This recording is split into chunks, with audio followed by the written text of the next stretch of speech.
Nuevamente juntos, amigos de la Sodalidad Iniciática, alisten su propósito 18. Dentro de poquito nos vemos para iniciar la meditación de la tercera parte de este maravilloso propósito. Hola, amigos de la Sodalidad Iniciática, a mí sí me emociona sentir la presencia de ustedes nuevamente, así es que vamos a iniciar esta meditación de la tercera parte del propósito psicológico 18, simbolismo astral, con nuestras oraciones. Nada para nosotros, Señor, nada para nosotros, que todo sea para la gloria de tu santo nombre. Haz de nosotros seres compasivos, conviértete a través de nosotros en lo que eternamente has deseado ser, que te muestres a mí en la más bella de las teofanías. Y bueno, ahora nos toca decirles que antes de continuar con el siguiente capítulo de este propósito, nos debemos detener en lo que el maestro nos muestra, el zodíaco fijo, con los dos triángulos entrelazados y dentro de ellos la cruz de la Orden del Aquarius. Veamos, porque realmente es un símbolo muy potente. Nuestro querido amigo de la Sodalidad Iniciática, al que ustedes ya conocen, Víctor Madrid, en una de sus meditaciones nos decía en el año 2020, hay dos niveles de números en la obra.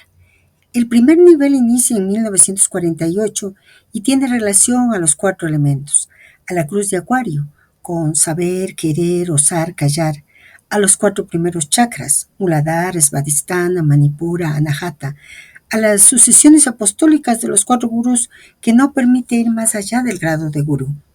El maestro postula el inicio de la nueva era en 1948.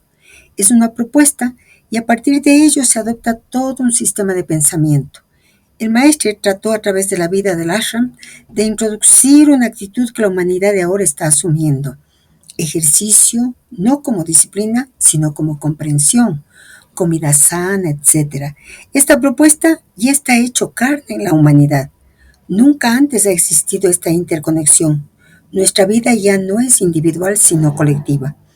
El estado social que Sanip soñó ahora es el mundo, la humanidad. Haber pasado el primer grado de la nueva era nos conecta con el círculo que está dentro de la cruz de Acuario. Es decir, nos conecta con el sistema de precesión equinoccial por el número 72. Víctor proponía que veamos lo que está dentro de la cruz de Acuario y esta amiga de ustedes les propone también eso. Él señalaba que los solsticios y equinoccios. Y continuó diciendo que la explicación la dio el propio maestro, solo que no estábamos listos para aprender. Ahora lo estamos.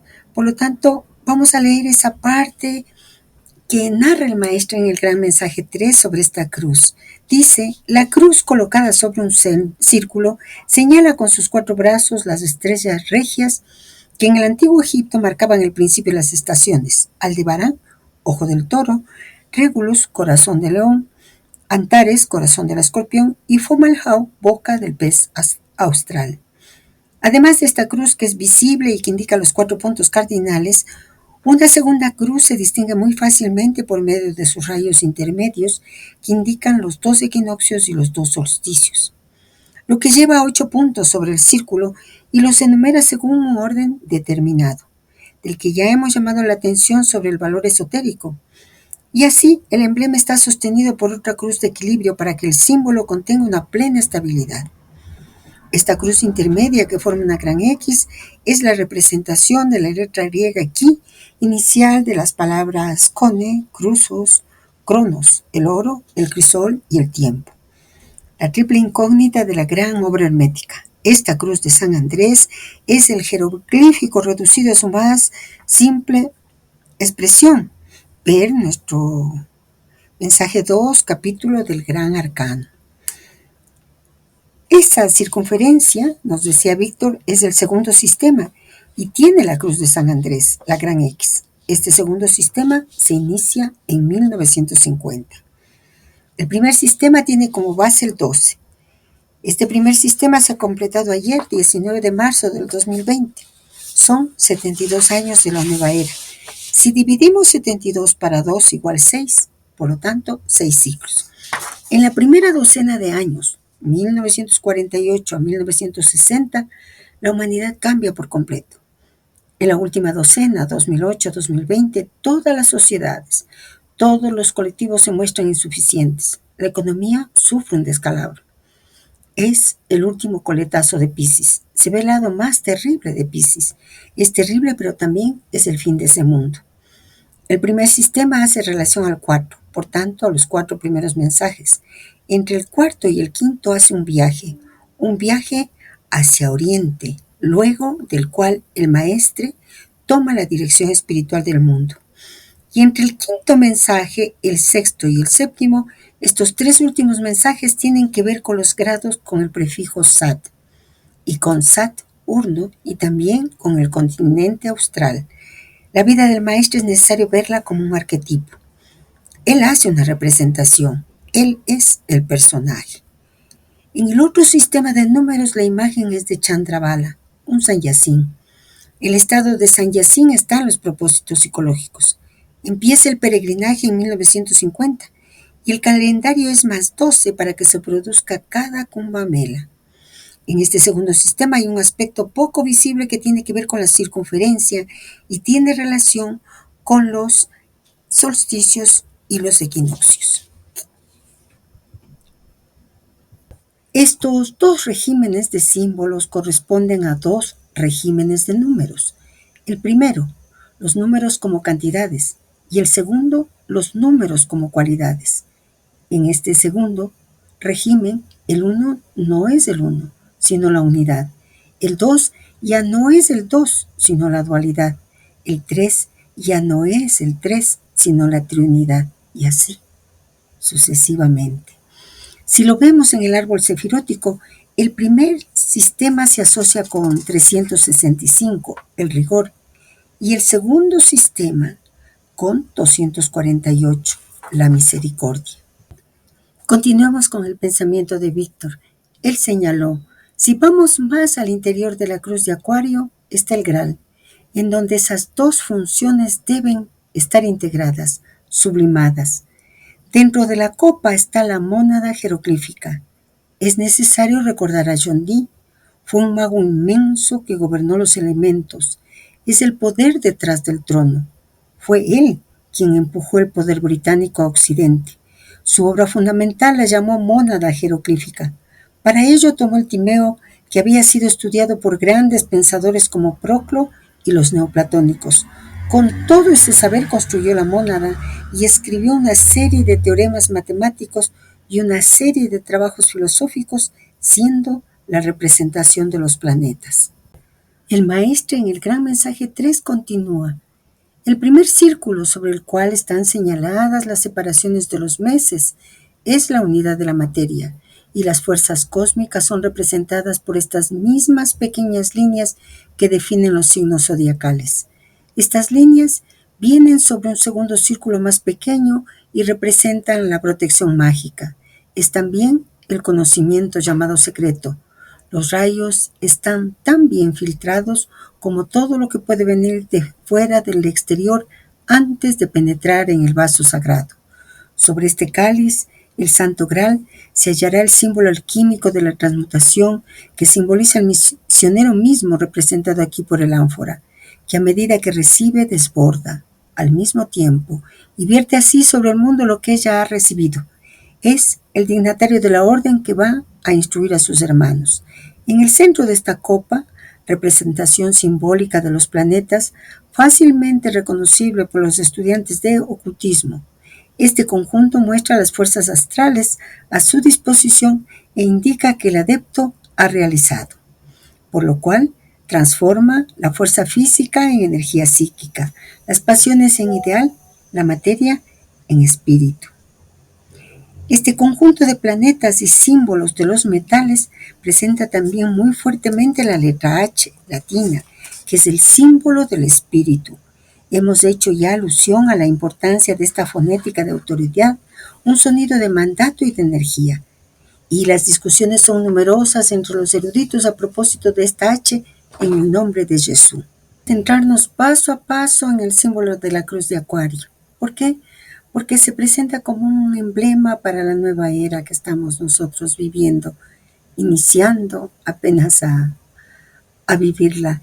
El texto está cargado de simbolismo astrológico, alquímico y esotérico de altísimo nivel, digno de una meditación profunda. Por lo tanto, vamos a procurar descomponerlo y vamos a procurar descifrar su sentido oculto. La cruz sobre el círculo, las estrellas regias y el zodiaco. La cruz colocada sobre un círculo señala con sus 4 brazos las 4 estrellas regias que en el antiguo Egipto marcaban el principio de las estaciones. Esta es la cruz fija, formada por las 4 estrellas reales o regias: Aldebarán, Tauro, el este; Regulus, Leo, norte; Antares, Escorpio, oeste; Fomalhaut, Acuario o Piscis australes, sur. Estas estrellas están asociadas a las 4 constelaciones fijas del zodiaco y forman una cruz cósmica en el cielo. Simbólicamente, representan los 4 pilares del mundo y los guardianes del trono divino. Los 4 seres vivientes del Apocalipsis: toro, león, águila y hombre. Esta cruz fija también se corresponde con los 4 puntos cardinales del alma y con los 4 evangelistas en la tradición cristiana esotérica: toro, Lucas; león, Marcos; águila, transformación del escorpión, Juan; hombre, Acuario, Mateo. El primer círculo, la unidad de la materia. El primer círculo sobre el cual están señaladas las separaciones de los meses es la unidad de la materia. Este primer círculo externo, donde se marcan los 12 signos zodiacales, representa la totalidad cíclica de la materia. Aquí la materia no es caótica, sino ordenada por el ritmo cósmico. El zodiaco es entonces una firma del cosmos inscrita sobre la materia que permite que ésta se vuelva transparente al espíritu. Esta es la materia primordial o prima materia de la alquimia, aún no trabajada, pero ya marcada por la ley del cielo. La segunda cruz, la gran X o cruz de San Andrés. Una segunda cruz se distingue muy fácilmente por medio de sus rayos intermedios que indican los 2 equinoccios y los 2 solsticios.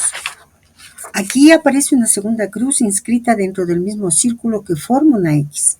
Esta X conecta los puntos de los equinoccios y solsticios, es decir, Aries, Libra, equinoccios primavera y otoño; Cáncer, Capricornio, solsticios, verano e invierno.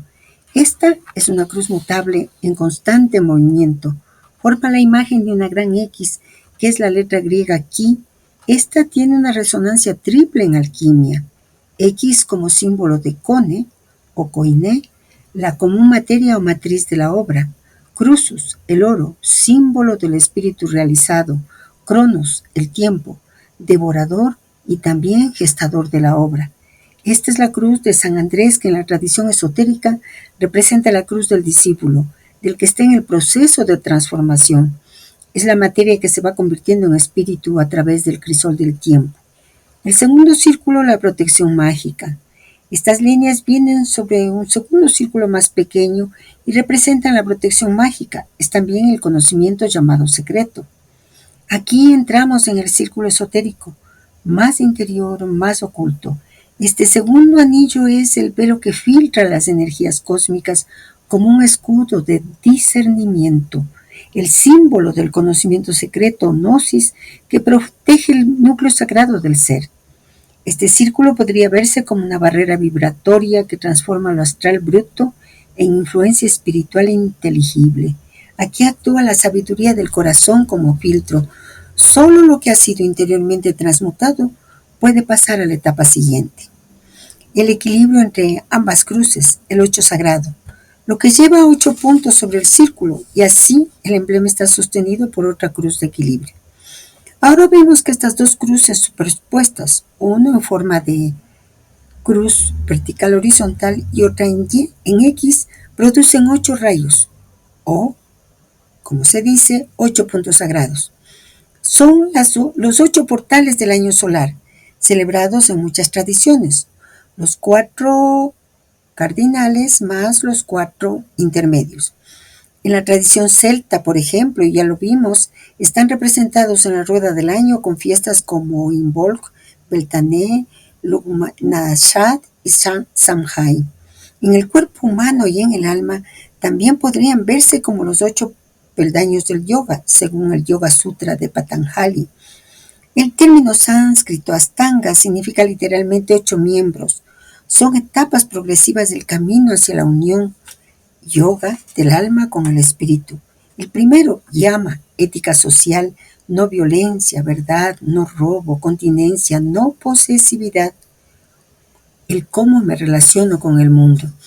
El segundo, niyama, ética personal, pureza, contentamiento, disciplina, estudio de sí, entrega a lo divino, es decir, cómo me relaciono conmigo.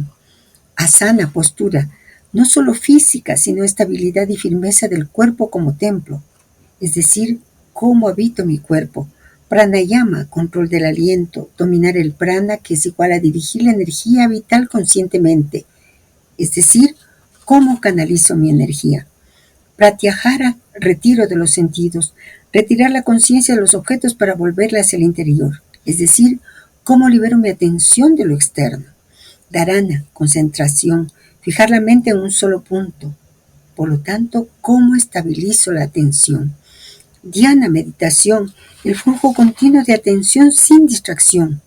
Por lo tanto, cómo permanezco en la presencia. Samadhi, absorción o éxtasis, unión total con el objeto de contemplación.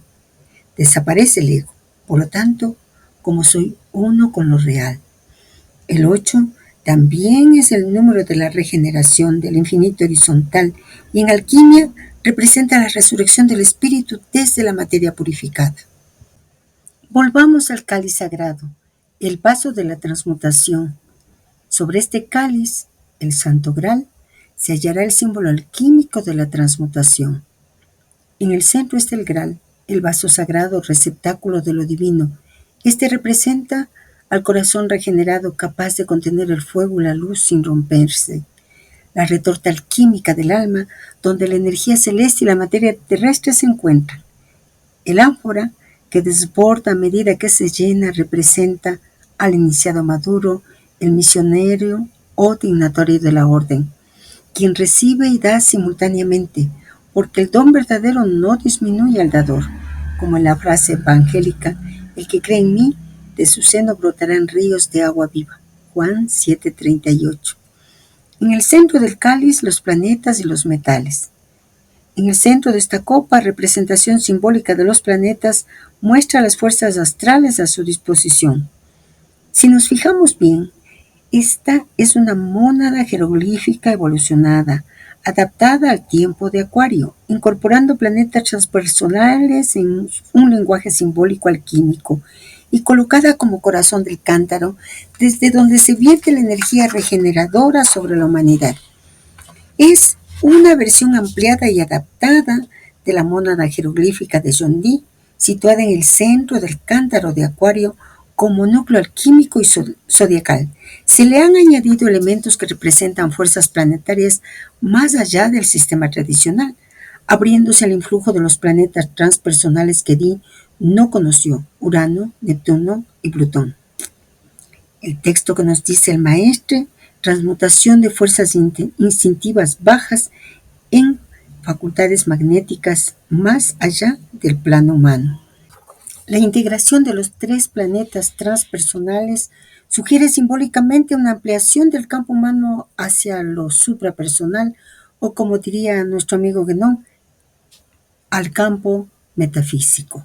Urano, la función alquímica es despertar, crear ruptura de estructuras. Neptuno, la disolución, el desarrollo de la intuición y de la mística. Y Plutón, muerte y renacimiento interior. Al colocarse este símbolo en el centro del cántaro, ¿qué nos sugiere el maestre? Tal vez que el verdadero misionero de Acuario debe haber atravesado todas las etapas del alma humana, los 7 planetas clásicos, y debe canalizar las fuerzas cósmicas superiores transpersonales con equilibrio y humildad. La alquimia no es solo interior, sino también cósmica y magnética. El cuerpo se convierte en vaso sagrado y irradia luz transformadora. Las 3 grandes transmutaciones. ¿Qué nos dice el maestre? Por lo cual transforma la fuerza física en energía psíquica, las pasiones en ideal, la materia en espíritu. Estas 3 frases resumen el proceso de la gran obra hermética. fuerza física, energía psíquica, como en el tumo tibetano o el tantra, donde el cuerpo se vuelve soporte de conciencia. Pasiones, ideal. El deseo purificado se convierte en aspiración hacia lo alto. Materia, espíritu. No una huida del mundo, sino una transubstanciación, un mundo espiritualizado. Este es el ideal de Acuario, donde el humano se eleva sin negar su naturaleza, un nuevo tipo de ser solar y universal. La letra H y el nombre de Jesús, mejor dicho, de Jesús. Presenta también muy fuertemente la letra H latina, que es el símbolo del espíritu, en el nombre de Jesús, nos dice el maestre. Esta H es clave. En alquimia fonética representa el aliento, el soplo, el ruaj, el neuma, el espíritu vivificante. Está escondida en el nombre de Jesús, revelando que Jesús es no solo persona, sino emanación del espíritu. La letra H separa a la vez y une nombre divino en múltiples tradiciones. Yod-He-Bau-He, Eje-Yeg, etc. Sobre la letra H es necesario recurrir a una enseñanza del maestre en el Yoga Yogismo, en el capítulo Experiencia. Él nos dice, se dice que antes de los alfabetos solares de 22 letras, las formas de expresión estaban basadas en los 9 principales gritos de los animales. Ab, ad, aj, af, am, an, ar, as, au. En tanto que según los chinos correspondería a los 8 kowas que habían dado nacimiento a las 64 claves primordiales con las cuales los asiáticos han formado su gramática. Según la teoría iniciática prehistórica, se trataría de 9 sílabas, provenientes de las variaciones de los 9 primeros sonidos, que unidas a Hel, el nombre de Dios, han formado la base del lenguaje original del occidente. La palabra Hel, más tarde, el o al, según los acentos de los diversos dialectos surgidos inmediatamente, es una hipótesis muy satisfactoria para el nombre de la divinidad, pues se piensa en el H, G, Ja o G, que era el nombre que empleaban las razas antiguas para simbolizar al Todopoderoso, y aún se vuelve a encontrar esta función superior de la H en los nombres de los grandes instructores como Hanampu, el Cristo de los mayas, Huiracocha, el Mesías de los incas.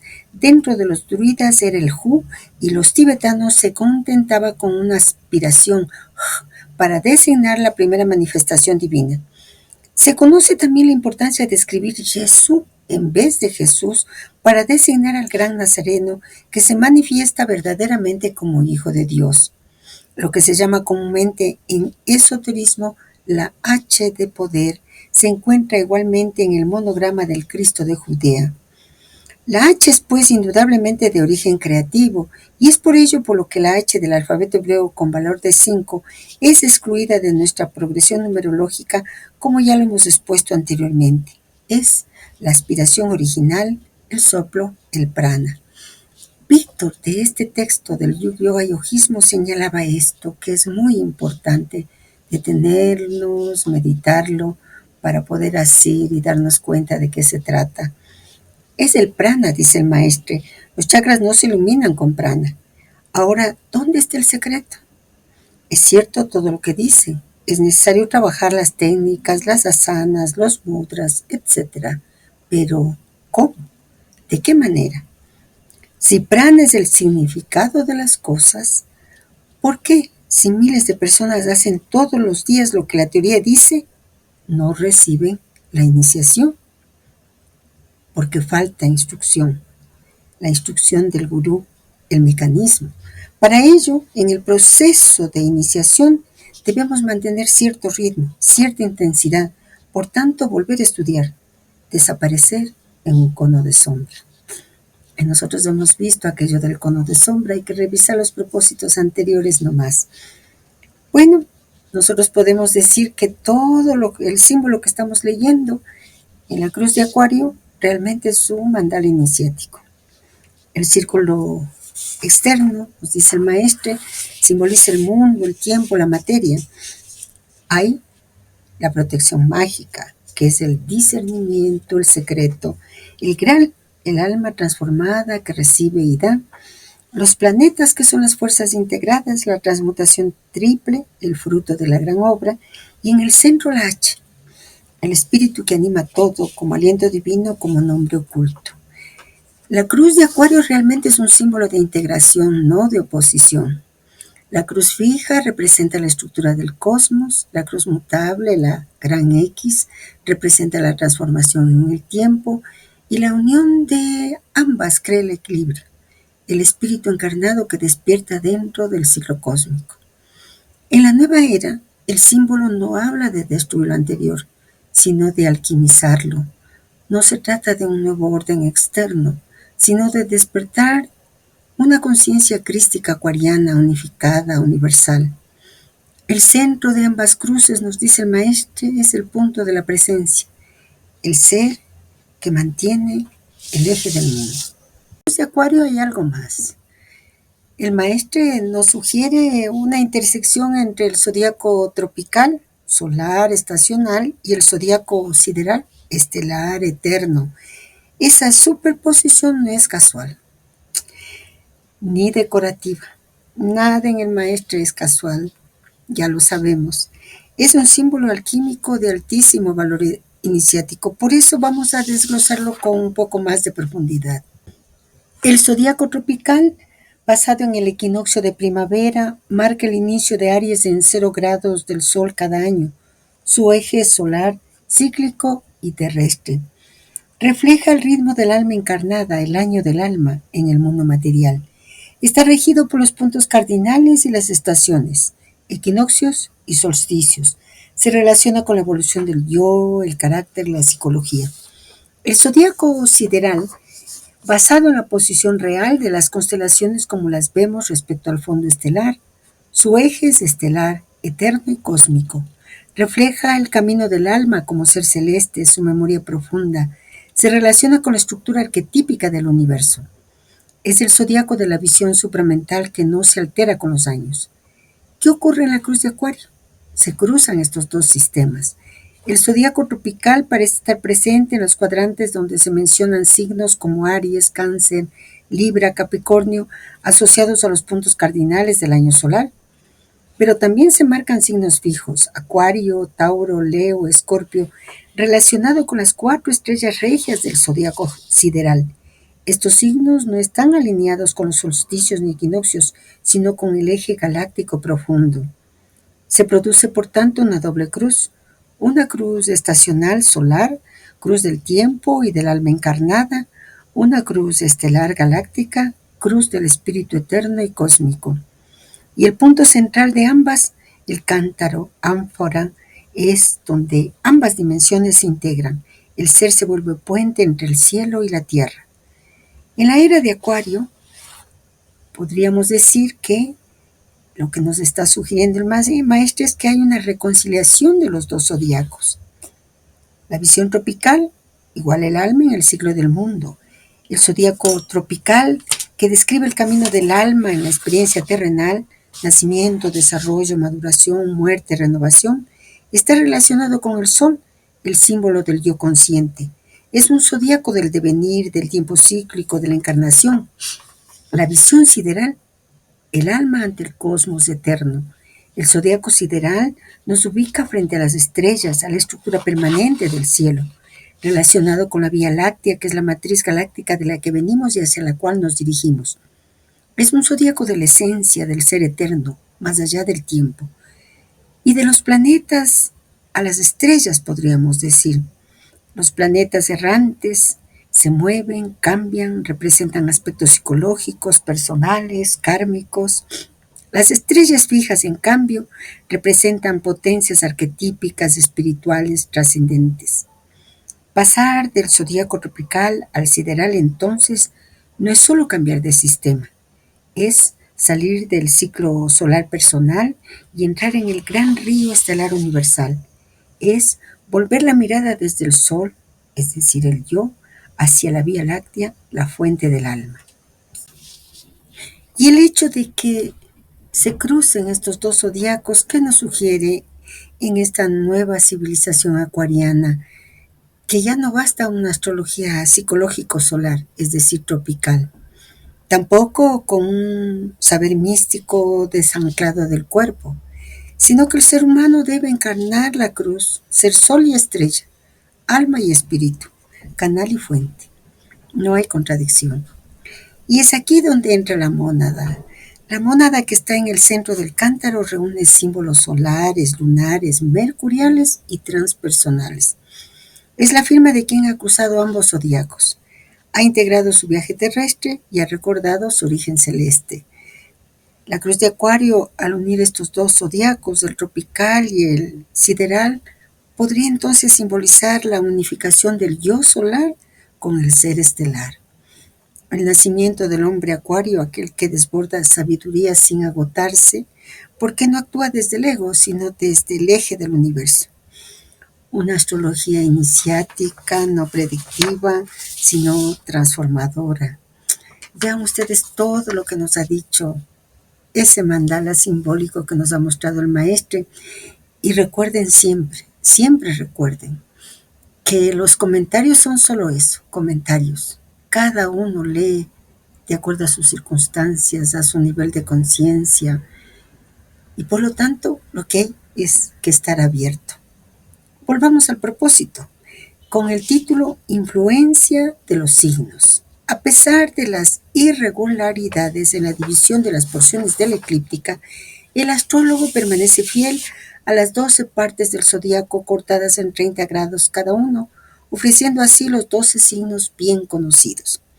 La definición de esos signos es, sin embargo, únicamente una base general que permanece, es cierto, valedera de una manera intrínseca, pero que no puede de ninguna manera ser tomada en consideración exclusiva por los nativos. Es decir, ante todo, las zonas fronterizas al inicio y al final del signo son ya de una influencia que se mezcla con los signos costeros, y por otra parte, sabemos que una persona no es jamás enteramente de tal o cual signo.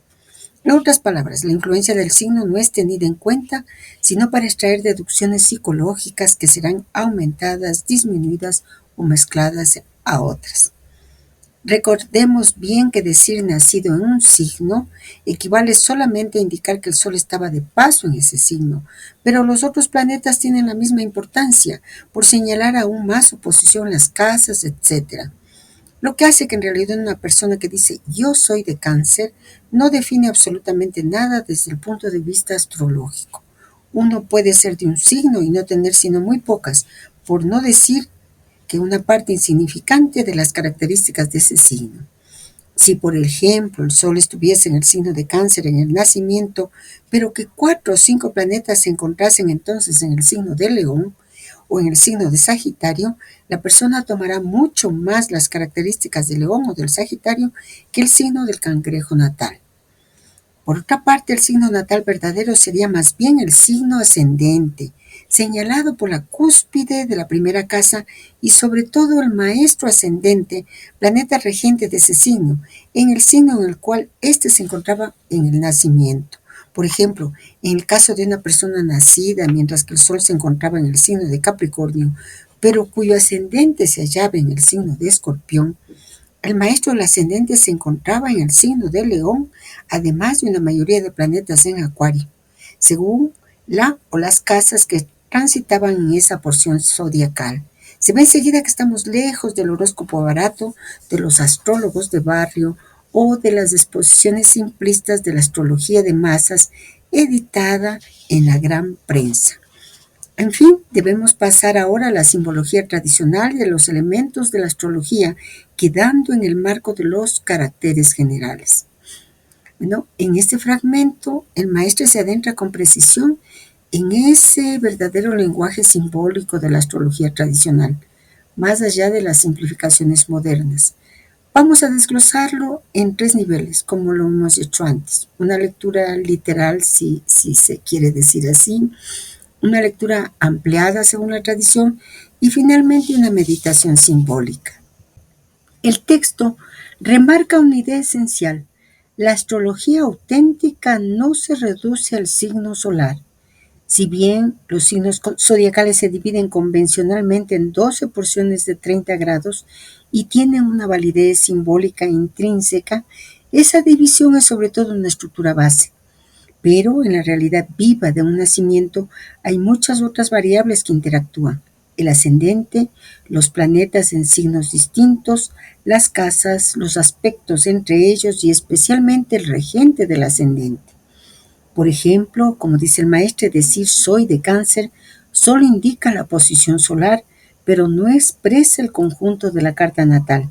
Es posible que una persona con el Sol en Cáncer tenga, por ejemplo, 5 planetas en Sagitario y ascendente en Aries, por lo que su expresión vital será muy distinta de la sensibilidad introspectiva de Cáncer. El texto también señala la transición entre signos, las llamadas zonas fronterizas, donde la influencia se matiza. Por eso, quienes nacen cerca del cambio de signo pueden reflejar cualidades mixtas. Y se insiste en que el ascendente y su regente, el llamado maestro del ascendente, son claves para comprender la verdadera entrada del alma en la encarnación. Realicemos una lectura desde la tradición primordial. El maestre afirma un principio profundo: la carta natal no es una identidad cerrada, sino una composición simbólica dinámica. En la tradición, el zodiaco no solo es una rueda celeste, sino un templo cósmico, donde el alma al encarnar se alinea con un conjunto particular de puertas celestes. El sol representa la esencia, la chispa divina, pero su posición no es suficiente para revelar el sentido completo de la encarnación. El ascendente es la puerta de entrada del alma al cuerpo, el instante preciso en que el cielo respira y el alma desciende. El regente del ascendente indica cómo se manifestará esa entrada en el mundo. Los planetas agrupados en signos o casas marcan los centros de gravedad de la existencia, lecciones principales, dones, obstáculos, fuerza del destino. Desde esta visión no hay error en la astrología tradicional al usar signos iguales de 30 grados. No buscan una medida física exacta, sino una proporción arquetípica, un lenguaje simbólico que ordena las fuerzas del alma en relación al macrocosmos. Como en el arte sagrado, la proporción no es cuantitativa, sino cualitativa. Iniciemos la lectura del primer signo, Cordero.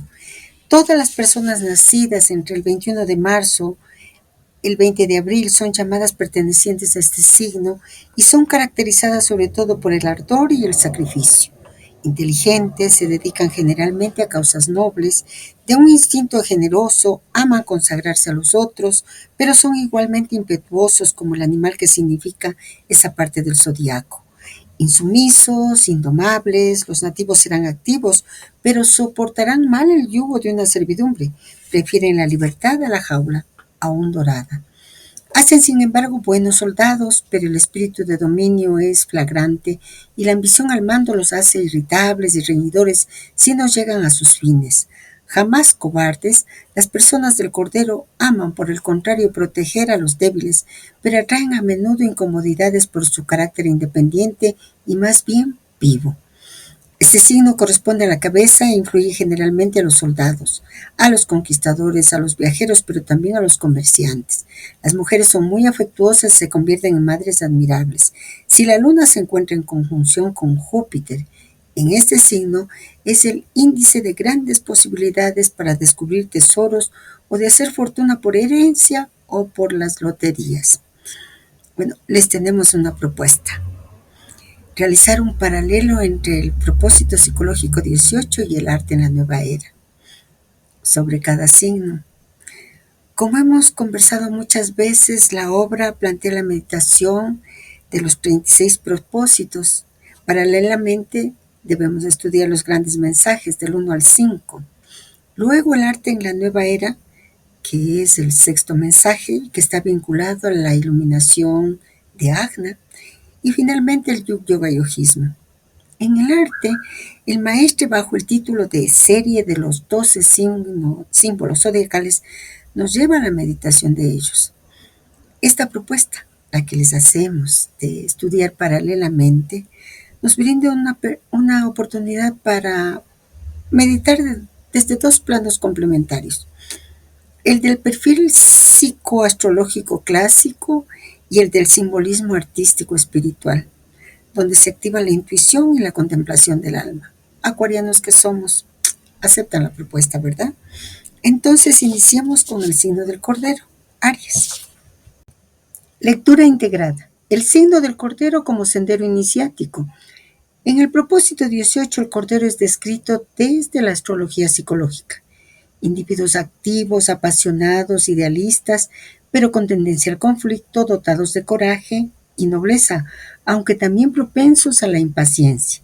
En el arte en la nueva era, esa misma energía se eleva a una visión simbólica del alma en fuego, donde el impulso marciano se convierte en dinamismo espiritual y donde el Cordero, como imagen del sacrificio, se transforma en Cristo enseñando, una figura ardiente, ardorosa en su verbo, que se quema en su propia pasión por comunicar la verdad. Esto revela algo crucial. En su grado más bajo, Aries lucha por dominar. En su grado más alto, se sacrifica en la llama del servicio universal, como Jesús, expulsando a los mercaderes, o como el mártir que purifica el templo del mundo. La pintura descrita en el Ane, con sus caos, fuego, sombra y figura azul malva, nos habla de una naturaleza todavía en combustión, aún no transfigurada del todo, pero con la semilla de lo divino ardiendo en su interior. Como conclusión podríamos ver que Aries, el guerrero que se vuelve pastor, el alma Aries, es un crisol.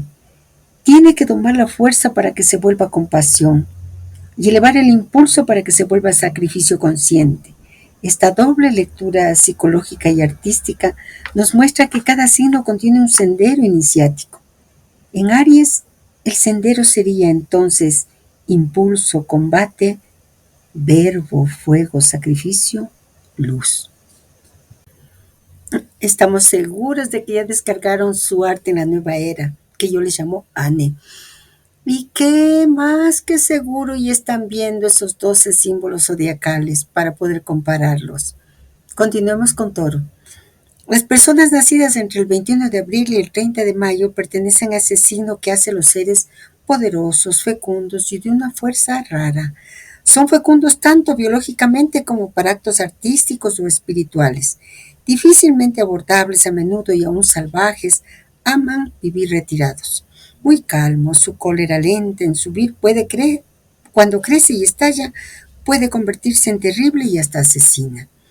El carácter es más bien áspero, de un temperamento sensual. El nativo tendrá a menudo vicios ocultos, capaces de uniones durables, de afección, de amistad sincera y de amor. Son en principio poco conversadores, reflexionan mucho antes de actuar o de hablar. Inventando fácilmente, son obstinados, perseverantes y ordenados, haciendo admirables conductores de hombres en el comercio, la industria o en las artes aplicadas. Las mujeres son esposas fieles y algunas pueden ser muy sabias. Es el signo que produce ante todo los artistas de toda clase. Que se manifiestan o no, es el sentido artístico el que predomina entre ellos. Bajo el signo del Toro se ha visto muchos inventores, hombres superiores, sabios, doctores y reyes. El signo de Tauro, Toro, sí, es una poderosa fuerza de la tierra que sostiene, fecunda, modela y también cuando se ve perturbado puede estallar con una cólera mítica. Continuemos con nuestra contemplación que la planteamos comparada entre este propósito y el Ane, permitiendo que ambos textos revelen la doble naturaleza de este signo, la de lo estable y sensual y la de potencialmente genial y transfigurador. Tauro como columna del templo. Tauro aparece en ambas fuentes como un signo fértil, estable, perseverante y sensual, dotado de un fuerte instinto creador, especialmente en lo artístico y lo práctico, pero esta fertilidad tiene su precio. La materia puede encerrar el alma en el deseo de estabilidad y la búsqueda de belleza o placer puede convertirse en apego y repetición. En el arte en la nueva era, la imagen es muy reveladora. Un paisaje doble, campo y palacio oriental, separados por una columna sólida y maciza, símbolo del cuerpo taurino, pero también del yo que se planta con fuerza en la tierra. Esta columna tiene un capitel poco delicado, indicando que lo refinado o espiritual todavía no ha sido plenamente modelado. En el propósito 18, en cambio, se alude a la potencia espiritual latente, sabios, doctores, reyes, inventores, figuras capaces de manifestar el oro del alma si logran trascender la comodidad sensorial y el apego a lo previsible. Ambos coinciden en un punto crucial. Tauro es una tierra fértil donde puede crecer tanto una flor como una prisión. La elección reside en la dirección del deseo. Conclusión: Tauro, la columna que sostiene el cielo. Tauro es el pilar del templo zodiacal. Si su energía se encierra en la materia, produce estancamiento, sensualidad ciega, repetición. Pero si eleva la columna en dirección a la luz, entonces puede sostener el arte, la ciencia, la realeza del alma y convertirse en el guardián del jardín. El sendero iniciático de Tauro sería entonces instinto que lleva al deseo, deseo que lleva a la firmeza, belleza, columna, altar. Los gemelos. Del 21 de mayo al 21 de junio tienen una influencia capital sobre los acontecimientos de guerra y de caza. Aquellos que vienen al mundo bajo este signo serán enérgicos, emprendedores, generosos, de espíritu amplio, curiosos de instruirse. En una palabra, hacen hombres y mujeres de acción, inclinados hacia la intelectualidad. Los nativos buscarán ayudas preciosas, predicarán generalmente la unión, la fuerza por el trabajo y por las colaboraciones. Iniciativa, inspiración, razón lúcida y nítida, de un aviso siempre impreso de alta sabiduría. Son escrupulosos en sus empeños y su palabra es sagrada. Buenos y generosos, harán el bien, pero también son ligeros y cambiantes en el amor. Son en principio grandes realizadores, emprendedores de alta envergadura que hacen presidentes de sociedades, notables arquitectos o ingenieros reputados, colonizadores, pacificadores. Se encuentran también bajo este signo a mujeres aviadoras, cazadoras, pero sobre todo madres robustas. Sobre el signo de Géminis o los gemelos nos lleva al umbral del aire, la dualidad primordial y el eco espiritual de la edad adámica. Ambos textos, el propósito psicológico 18 y el arte en la nueva era, nos ofrecen una riqueza en este signo, más allá de la ligereza superficial que suele atribuírsele. Géminis como puente del espíritu. En estas dos lecturas nos hablan de la humanidad como dualidad de intención sagrada. En el texto del propósito 18 se resalta su iniciativa, intelectualidad y capacidad organizadora con una marcada vocación a actuar. Pero también nos advierte, pueden ser cambiantes en el amor, demasiado versátiles, atrapados en el juego mental. En el arte en la nueva era, en cambio, se eleva al plano del mito fundacional, los gemelos como Adán y Eva, pero también como Ixpillaco e Ixmucané, los pares primordiales de todas las culturas. Esta correspondencia no es arbitraria. La edad adámica, que se sitúa en torno al 6500 a.C., coincide astronómicamente con el tránsito del punto vernal por la constelación de Géminis. Es decir, la humanidad vivió su momento geminiano cuando el sol amanecía entre los brazos de estos dos hermanos celestes. La pintura descrita es profundamente simbólica. El aire, el azul claro, el humo blanco y gris, el rojo del fondo, todo habla de una mente que se eleva a través de la prueba, de una dualidad que se unifica mediante el compromiso mutuo. La mano, en señal de juramento, y el símbolo de Mercurio sellan esta misión, expresar el espíritu a través del verbo consciente, no del parloteo vano. Bueno, Géminis es la danza polar del alma, que debe aprender a usar o unir su dualidad para ser mensajero del espíritu. Allí donde hay dispersión debe haber síntesis, y donde hay duda debe edificar palabra verdadera. Su sendero iniciático entonces sería curiosidad, relación, verbo, juramento, sabiduría, hermandad. Prosigamos, vayamos a Cangrejo. De este signo llamado también camarón y dejado a menudo bajo su vocablo latino de cáncer, y por la misma razón del significado de este signo, son espíritus de paradoja, los que nacerán entre el 21 de junio y 22 de julio. Detestarán y se asimilarán mal a los progresos de la ciencia o a los cambios sociales. Por ello mismo serán poco sociables, salvajes a veces. En política serán más bien conservadores y en la discusión paradojales. Temerán a veces las controversias, ya que son tímidos y poco emprendedores. Son excelentes subalternos, empleados de situaciones mediocres. Sus iniciativas son generalmente muy limitadas y sin envergadura. Gustan vivir un poco encerrados. Su tez es a menudo pálida, sobre todo si la luna se halla igualmente en el signo que es su domicilio. Muchos son de salud frágil y han caracterizado a menudo ese signo como simbolizando la ambición de los incapaces. No obstante, sabemos que un nativo no está jamás enteramente colocado bajo una sola influencia y otras características vienen a remediar ese efecto. Sin embargo, la gente de esta parte zodiacal estará a menudo bajo el poder de otras personas. Se dejan influir fácilmente por una voluntad superior y por ese hecho son conducidos o actúan bajo el aviso de otros.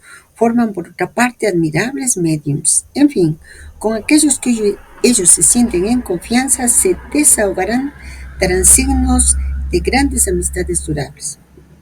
Su conversación será también muy agradable. Se encontrará por otra parte entre los nativos de este signo admirables charladores y muy buenos intermediarios en todos los sentidos. Las mujeres serán espirituales, deliciosas, y se las buscará justamente por esa timidez y ese aspecto gentilmente indómito. Llegamos al signo de Cáncer, el cangrejo, que en estas dos lecturas se revela como un profundo enigma viviente, criatura de agua y noche. Oscila entre extremos, receptivo al misterio, reflejo exacto del axioma hermético, lo que está arriba es como lo que está abajo. Este signo, tan mal comprendido en la astrología superficial, aquí se nos presenta como una puerta a lo invisible, capaz de expresar tanto la fragilidad de la materia como la fuerza del alma que se entrega al misterio. Cáncer como el espejo hermético del alma. En el PP18, Cáncer aparece como un signo introvertido, receptivo, dependiente, soñador, dotado de gran sensibilidad, pero también de limitación práctica. Son seres influenciables, fácilmente guiados por otros, pero dotados de una ternura y fidelidad profundas. En el arte, esta sensibilidad se revela no como debilidad, sino como potencial místico. Aquí Cáncer es el signo del doble triángulo, el verde con la punta hacia abajo, involución, encarnación, y el rojo con la punta hacia arriba, evolución, retorno. En el centro, el sello de Salomón, símbolo de la unión de ambos. La dualidad blanco y negro, cielo y mar, juguete y sello sagrado, expresa la paradoja que vive, que es el alma canceriana. Puede ser pasiva o poderosa, puede ser tierna o combatiente si se lo propone. Es el signo de la alquimia emocional que se mueve entre la entrega a lo superior o la disolución en la inercia.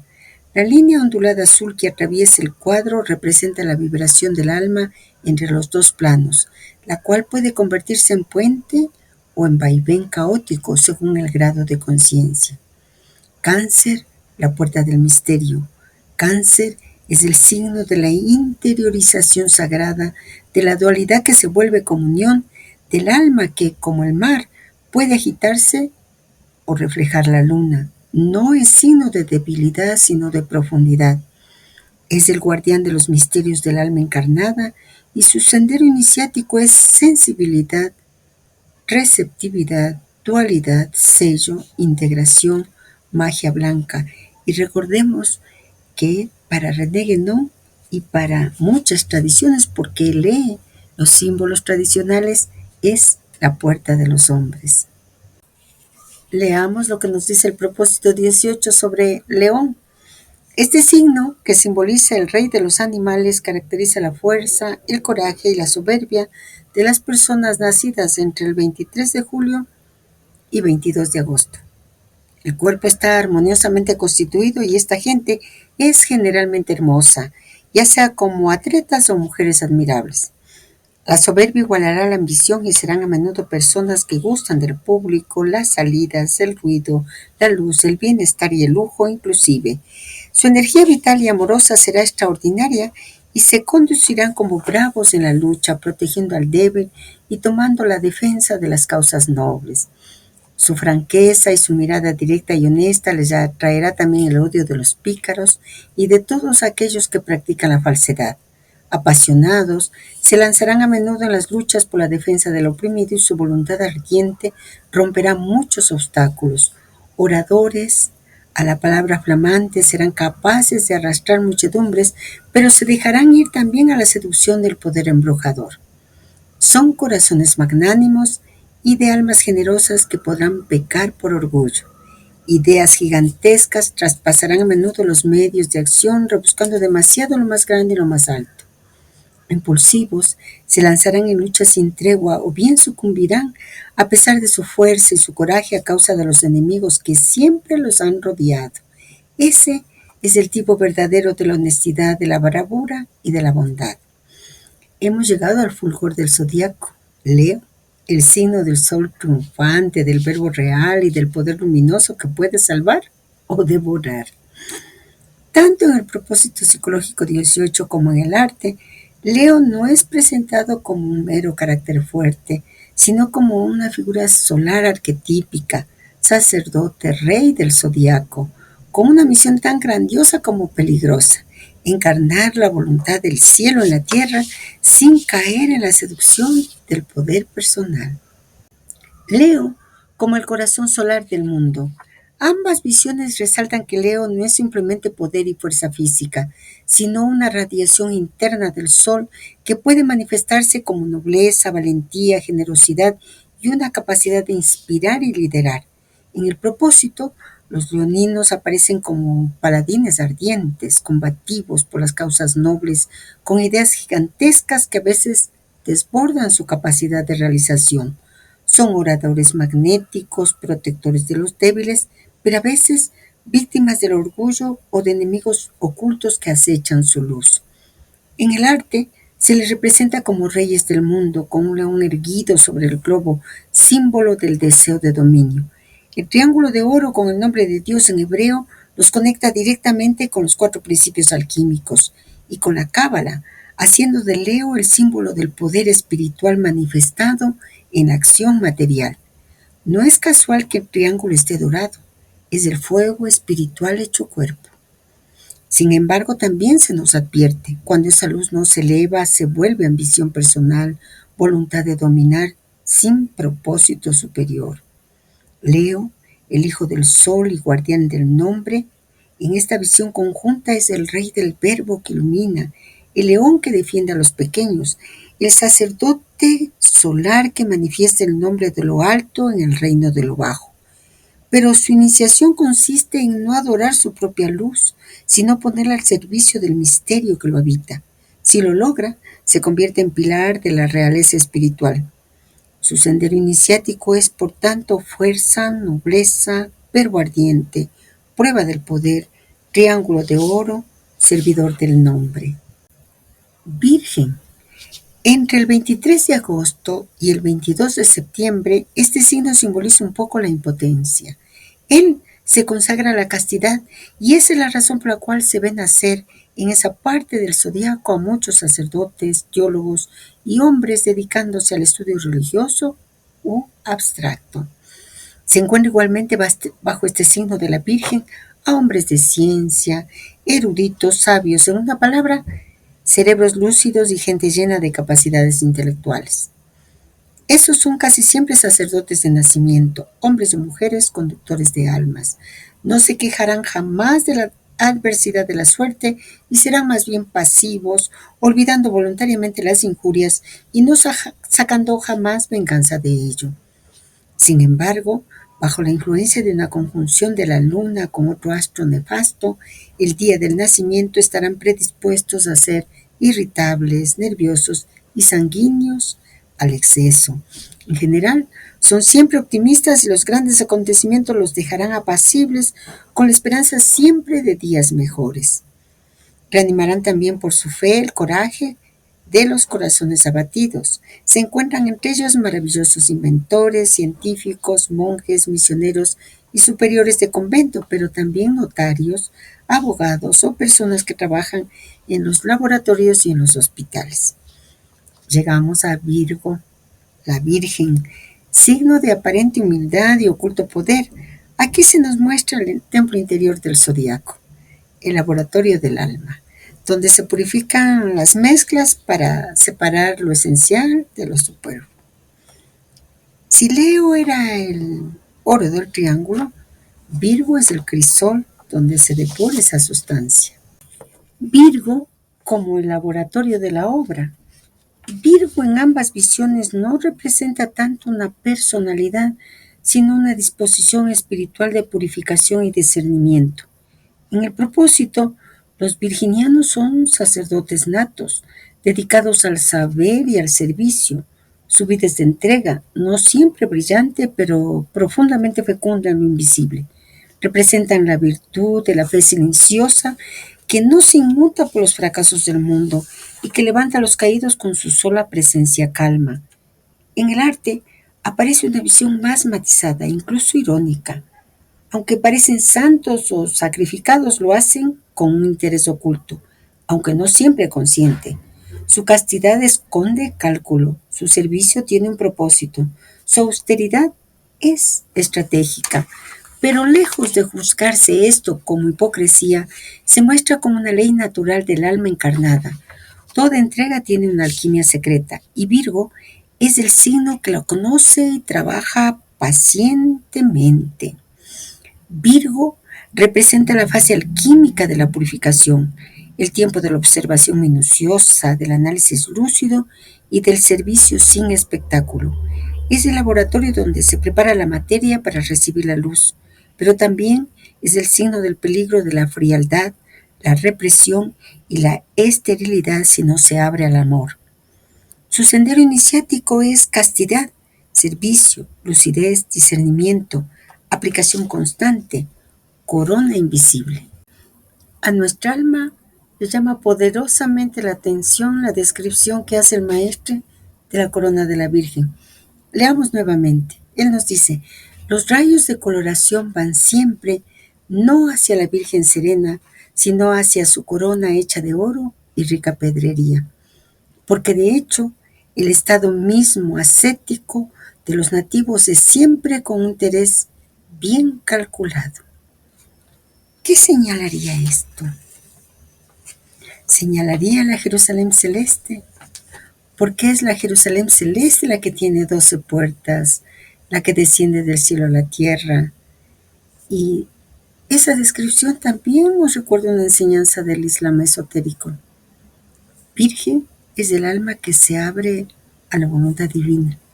Recordemos lo que realizamos, lo que nos dimos cuenta en el propósito 1.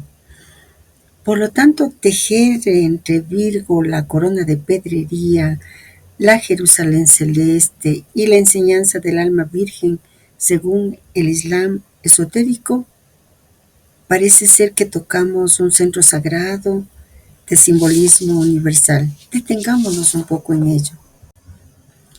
La observación del maestro en el arte en la nueva era sobre la corona de la Virgen, hecha de oro y rica pedrería, no es simplemente un detalle decorativo.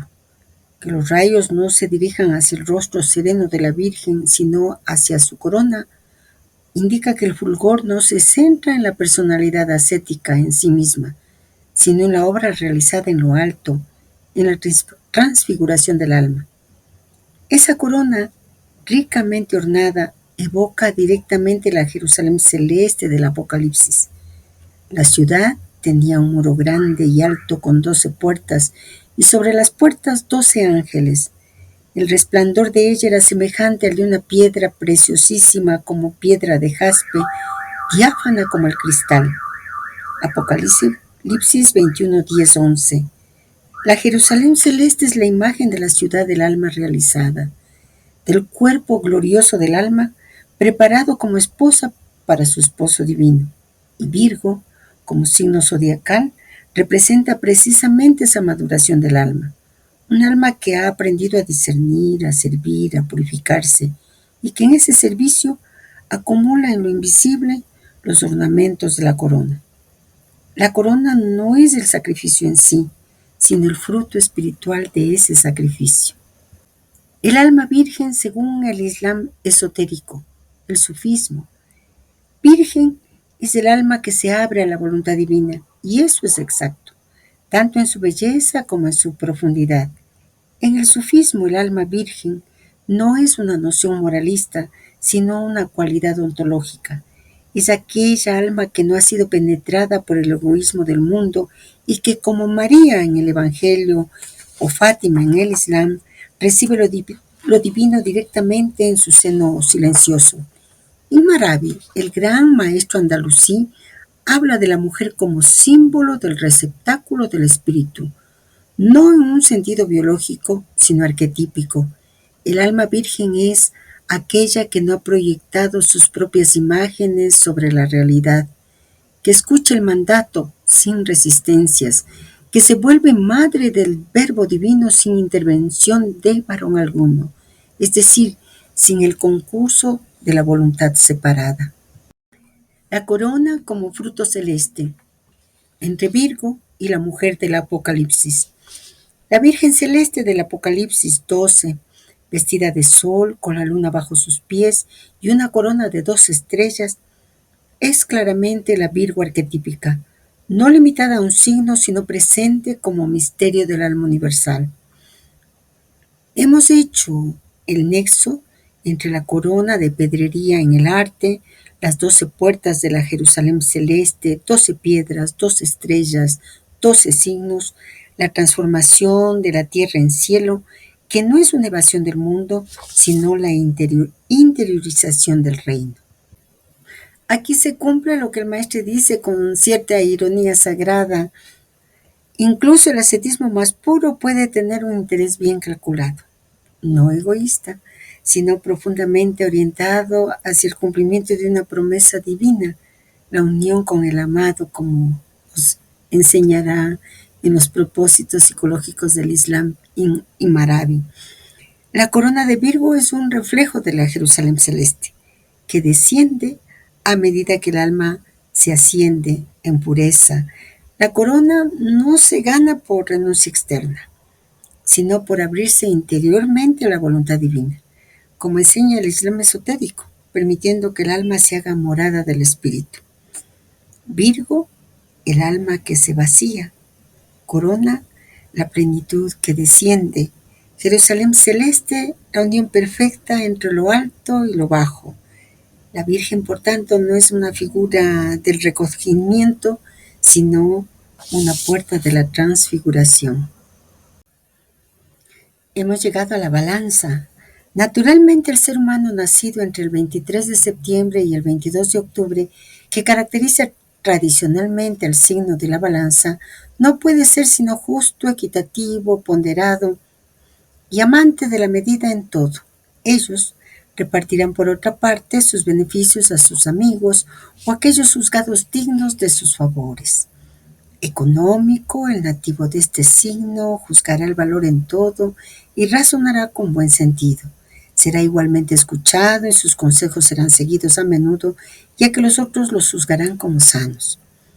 Humanitario, fraternal, igualitario y comunista, en teoría se entiende, o al menos en el espíritu comunitario original, ya que el buen sentido del orden, sobre todo, le hará dudar sobre las aplicaciones demasiado revolucionarias. Ligeramente egoísta, sobre un plano que permite solamente no ser engañado, el sujeto de este signo se arriesgará raramente en las empresas y escogerá más bien apacibles y modestas situaciones.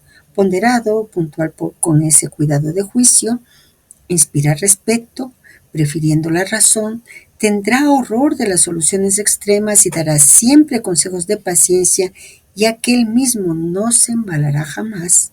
Es un poco el carácter del filósofo sonriente. Las mujeres serán del tipo de las buenas madres, inspirando el respeto y afectos sinceros, carácter amable, muy rebuscado. Esta simpática gente que son, en una palabra, de buen humor y generalmente de buena salud, harán muchos jueces y abogados equitativos. Hemos llegado al signo de Libra, la balanza, el corazón del zodiaco, el punto medio entre el descenso y la elevación.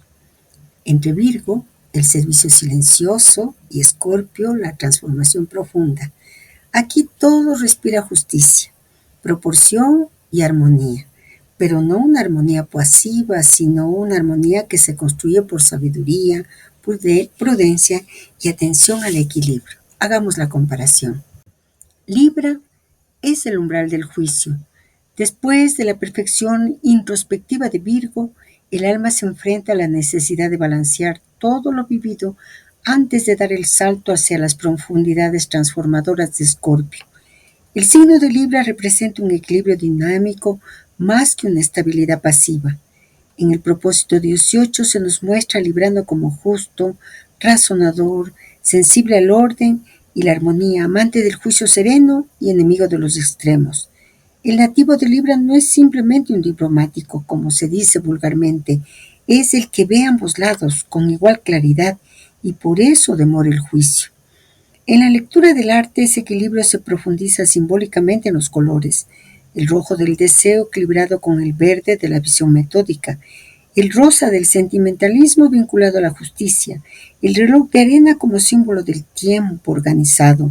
Libra es el punto donde el alma comienza a refinar su mirada, no para juzgar desde la rigidez, sino para pesar con justeza las fuerzas del mundo y las propias motivaciones. Esta balanza no es solo externa, sino interna, es la medición del alma.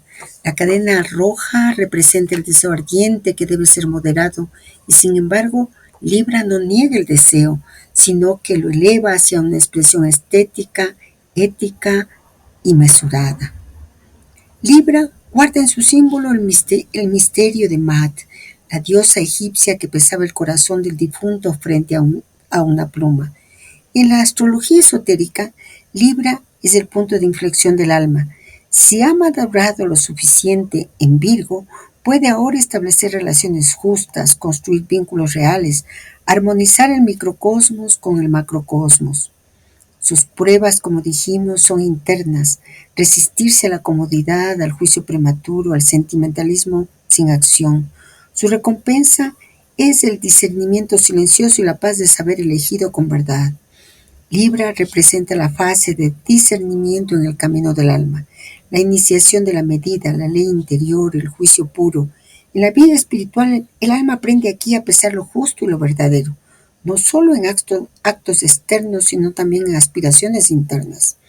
Es un signo de equilibrio entre el cielo y la tierra, entre el deseo y el deber, entre la emoción y la razón. Libra prepara el alma para el descenso a los mundos inferiores con la luz de la conciencia justa. Escorpio, este signo nefasto de la decepción y de la muerte, que simboliza el periodo entre el 3 de octubre y el 22 de noviembre, es también el signo del misterio. Se sabe ya que esa parte del zodiaco está caracterizada por la doble simbología, escorpión-águila, benéfica, mientras que la primera es muy maléfica. Si él caracteriza las decepciones numerosas y la muerte violenta, el signo ofrece influencias que permiten una transmutación de la personalidad, muerte de un estado para renacer en un plano superior de manifestación. Es, en efecto, el símbolo de la gran obra alquímica espiritual. A continuación de numerosas decepciones de la vida material, el nativo renace en una existencia espiritual. El psiquismo es generalmente muy desarrollado entre la gente de este signo, o influenciados por este signo, sea por el ascendente o un planeta dominante de paso en el signo en el momento de nacimiento, aun pudiendo ser marcado por el sol en otro signo. Inclinados hacia los placeres repetidos del amor, son presas indicadas para las enfermedades venéreas y a menudo los nativos se agotarán rápidamente. El sujeto de signo escorpión debe desconfiar de su temperamento, signo exacerbado de las facultades amorosas, pero está también predispuesto a una actividad cerebral sorprendente que puede caracterizar obras del espíritu, proyectos inéditos y grandiosos con facilidades de realización. El cerebro está siempre en ebullición, concepciones ingeniosas para mejorar las condiciones de existencia, sea la suya, sea aún la de toda la humanidad. Voluntad segura, bien fijada, los planes no son jamás vagos, la razón es clara, nítida y concisa. Esa es la esencia misma que hace los médicos y sobre todo los cirujanos. Igualmente los obreros de arte, mecánicos, inventores, aviadores y a todos aquellos capaces de grandes actos, un poco vanidosos cuando están en primer plano. El carácter es muy independiente, fiero e inclinado hacia la indiferencia. Se encuentra bajo el signo de Escorpión a numerosos cortesanos poseedoras de un gran poder sobre los hombres, sobre todo los hombres influyentes, y en fin, las mujeres y los hombres de este signo son muy inclinados a la sexualidad y a las aventuras numerosas. No obstante, su vida puede ser muy simple, a veces interesándose casi siempre en las ciencias ocultas o en las cosas misteriosas, pudiendo entonces transformarse enteramente y convertirse en personajes completamente diferentes. Bueno, con Escorpio nosotros penetramos a un umbral. Es el signo donde muere el hombre viejo para que nazca el ser regenerado. Así, Escorpio no es solo un signo del zodiaco, es una prueba iniciática, el cruce por el crisol del alma. Escorpio es el signo más iniciático del zodiaco. En él se resume la enseñanza de la muerte y la resurrección. Escorpión es presentado en el propósito 18 como el signo de la decepción, la muerte y la transmutación. Es un signo que porta un veneno, pero también un poder regenerador. Las pasiones, la fuerza amorosa y el psiquismo agudo caracterizan al escorpión inferior, mientras que la inteligencia creadora, la voluntad clara y el ascetismo profundo corresponden al escorpión que ha renacido como águila. El paso de la bestialidad a la espiritualidad es central aquí. En su aspecto inferior, el escorpión simboliza el deseo ciego, venenoso, que muerde incluso a quien lo sostiene. El alma encarnada queda presa del deseo y la obsesión, del poder, el sexo, el control. Aquí se hallan los influenciadores carismáticos, los manipuladores, los amantes fatales, pero también los cirujanos del alma que son capaces de extirpar lo impuro. En la pintura del arte, este movimiento aparece expresado por el contraste de colores, el castaño de los bajos instintos, el negro del pesimismo, el rojo violento de la agresividad, pero en medio de esa tormenta aparece el punto blanco, el alma. A partir de allí, el ascenso se da por el humo blanco, el malva de la religiosidad, el amarillo de la sabiduría, hasta que el águila, símbolo del alma liberada, corona el proceso de purificación. Sagitario. Del 22 de noviembre al 21 de diciembre nacen aquellos que desarrollarán justamente la parte vulnerable a la cual están sujetos, las piernas, muslos y nalgas. Amando los deportes, son casi siempre caminantes infatigables o ciclistas notables. Bajo ese signo se encuentran muchos carteros, cazadores, exploradores y también aventureros y vagabundos. Tienen a menudo la nostalgia de los países lejanos o al menos de la ruta y los viajes. Es el espíritu de aventura que hace también a los acróbatas, los payasos y el mundo del circo. Las personas de esta parte zodiacal aman la búsqueda de las emociones y son a menudo fervientes de la caza y de la pesca. Carácter metódico, vividores, organizadores, están llenos de decisiones y de sorprendente sangre fría que produce la admiración de otros.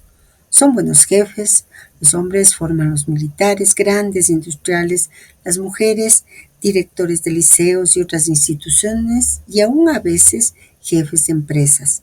Aspecto imponente generalmente, la faz noble y los trazos regulares de un conjunto de vivacidad. Muy hábiles en todo, son humanos caritativos y de una bondad leal, acogedora, apasionados por las grandes ideas y sobre todo de libertad que celan por encima de todo. Con Sagitario, nosotros estamos llegando al signo del arquero Centauro. Ascendemos del crisol escorpiano hacia el sendero de la búsqueda consciente. Hemos pasado la noche del alma, Escorpión, y ahora en Sagitario aparece el fuego que guía, el fuego del ideal, del camino abierto, del conocimiento elevado. En el propósito, Sagitario aparece como el signo del viajero incansable, amante de los deportes, la aventura y los grandes espacios. Se asocia con caminantes, exploradores, carteros, cazadores, pero también con líderes, jefes militares, industriales y en general, personas vitales, organizadoras y de nobleza natural. El carácter es humano y generoso, aunque también intensamente apegado a la libertad y a la acción. Son personas que viven intensamente y que por su magnetismo y bondad inspiran respeto. En la pintura del arte, esta vitalidad aparece en el uso del fuego como elemento activo que impulsa, combinando con los colores azul oscuro, intelectualidad, y azul pálido, intuición práctica, y una figura faunesca que apunta su arco hacia el cielo. El fauno, mitad hombre, mitad animal, representa la tensión entre lo instintivo y lo divino. Las aspiraciones del alma se elevan, pero están todavía ancladas en los placeres terrenos. Las cascadas oscuras y blancas representan la dualidad del deseo. Una corriente va hacia lo espiritual, la otra hacia lo material. Sin embargo, el impulso ascendente está presente y es fuerte, como el gesto mismo del arquero que tensa su arco hacia el firmamento. Sagitario es la flecha en vuelo, el espíritu que tras haber sido purificado por la muerte, Escorpio, se yergue y se lancia hacia lo divino, pero aún no ha abandonado del todo su naturaleza animal. Por eso es mitad bestia, mitad hombre, un fauno que camina, pero que también apunta al cielo con su arco. Es el signo del filósofo en movimiento, del explorador de mundos exteriores e interiores. Hay un personaje que se mente en este signo, el fauno. En el arte, el maestre también lo menta, ligado al fauno danzante de Pompeya y también a la obra de Debussy, La siesta de un fauno, que aparece en 1894. Debussy se inspiró en el poema La siesta de un fauno de Mallarmé. Esta creación poética reconocida como un poema erótico y simbólico a la vez. El maestre dice sobre esto lo siguiente: por otra parte, esa orquestación que sigue una inclinación hacia lo inmenso, que se encuentra en las obras de Ravel, fue debida a Rimsky-Korsakov y a otros rusos de la época, un músico ruso. La base de meditación de Ravel son las obras de Baudelaire, Mallarmé, Diderot, Condillac. Como sabemos, Baudelaire y Mallarmé son poetas. El primero influye al segundo, y el dato más importante tal vez es que es el poema de Mallarmé, La siesta de un fauno, que inspira a Debussy para su obra musical. Es necesario también considerar que el señalamiento de Baudelaire y Mallarmé nos lleva al movimiento literario que fue llamado los poetas malditos. Los otros dos personajes que menta el maestro, Diderot, Condillac, pertenecen al siglo llamado de la Ilustración. Es esta red de correspondencias en la que convergen mitología, música, poesía, filosofía y la visión esotérica que el maestre pone a todo ello, que nos lleva a considerar que el fauno no es una simple figura mitológica, sino un arquetipo que ha pasado por distintas transmutaciones simbólicas. Por ello parece necesario meditar en esta figura desde varias facetas y sobre todo cuando ya estemos en el arte, recordemos aquello que hemos visto gracias al propósito 18. El fauno, criatura intermedia. En la mitología grecorromana el fauno es un ser mitad hombre, mitad cabra, ligado a la naturaleza, la fertilidad, la música y la embriaguez sagrada. Es un habitante del umbral entre el animal y el hombre, entre el instinto y la inteligencia, entre la tierra y el espíritu. Tiene patas de cabra, símbolo de la tierra instintiva. Toca la flauta, símbolo de la música interior, del soplo, del neuma. Ríe, corre, se esconde, aparece, como los dioses silvestres o como el alma en sus juegos con el mundo. Es una figura de ambigüedad encantadora.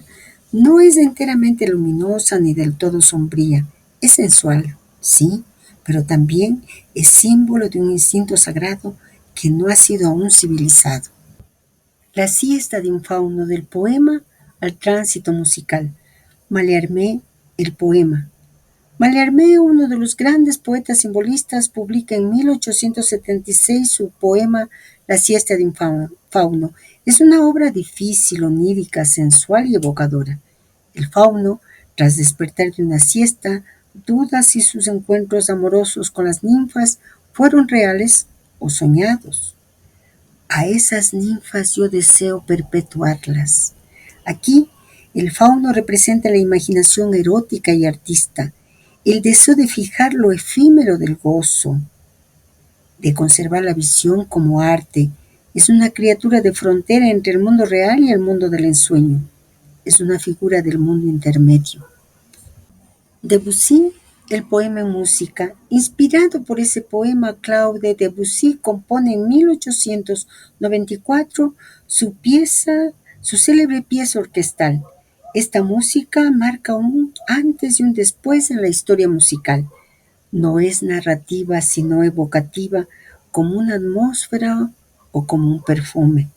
Crea un mundo flotante, sensual, no racional, donde el tiempo se suspende. Se considera el nacimiento de la música moderna. El propio Debussy decía, la música empieza donde la palabra es impotente.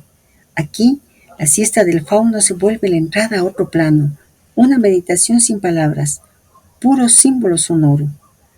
Ravel, el fauno como apertura. Maurice Ravel, amigo de Debussy, fue profundamente tocado por esa música. El maestro menciona que este contacto abrió en él una inclinación hacia lo inmenso, una apertura espiritual a través del arte, iniciada por la figura del fauno. Los poetas malditos y los filósofos de la Ilustración. El maestro señala la presencia de Baudelaire, Mallarmé, Diderot y Condillac. Dos mundos se tocan. El señalamiento de Baudelaire y Mallarmé nos lleva al movimiento literario llamado Los Poetas Malditos, del movimiento simbolista. Los otros dos personajes, Diderot, Condillac, pertenecen al siglo llamado de la Ilustración. Baudelaire y Mallarmé, el simbolismo, la poesía como puente hacia el otro mundo, la rebelión contra lo burgués, el arte como sacramento de lo invisible. Diderot y Condillac, la ilustración, el análisis sensorial, la razón como medida. Y Ravel, ¿qué nos dice Ravel en esta historia del fauno? Ravel medita los dos polos. Como acuariano, según el maestro, busca la síntesis entre ciencia y religión, entre razón e intuición. El fauno aquí es símbolo del punto de cruce entre ambas corrientes. Es sensual, pero espiritual, terrestre, pero alado, soñador, pero inquietantemente lúcido. Por lo tanto, el fauno nos hablaría de un símbolo de tránsito iniciático.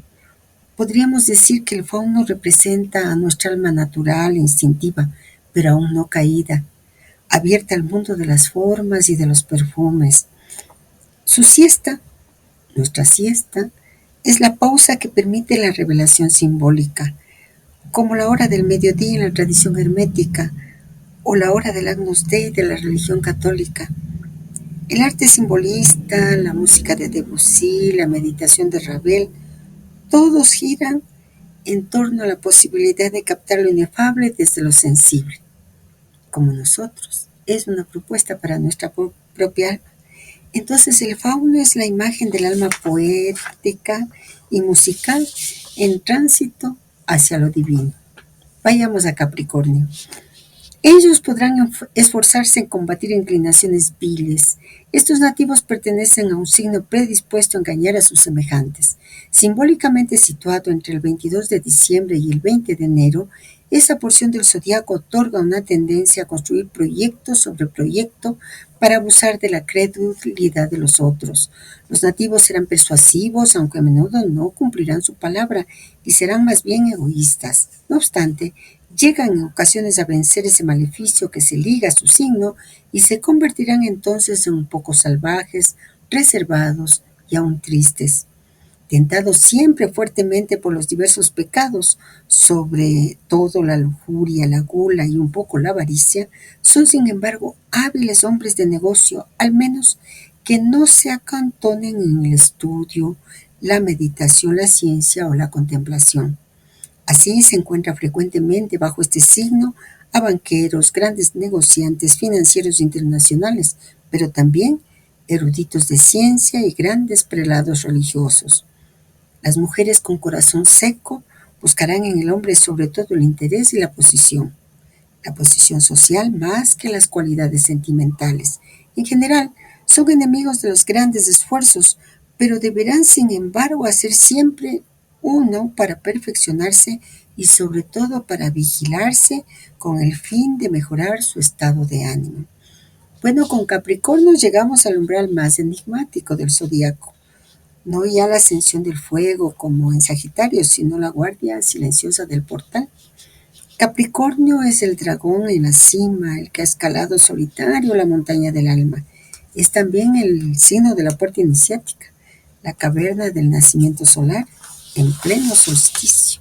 Hagamos esa lectura simbólica comparativa. En el propósito, Capricornio aparece bajo una luz sombría y ambigua. Se menciona como predispuesto a la mentira, el engaño, la codicia y el egoísmo, aunque también se indica en que puede vencer su maleficio mediante el estudio, la meditación o el ascetismo.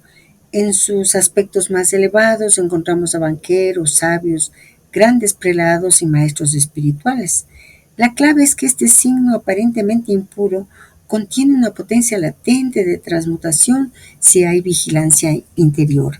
En la pintura del arte, el símbolo elegido no es el tradicional macho cabrío, sino un dragón, figura ambivalente en Occidente asociado al mal y en Oriente al conocimiento y la sabiduría.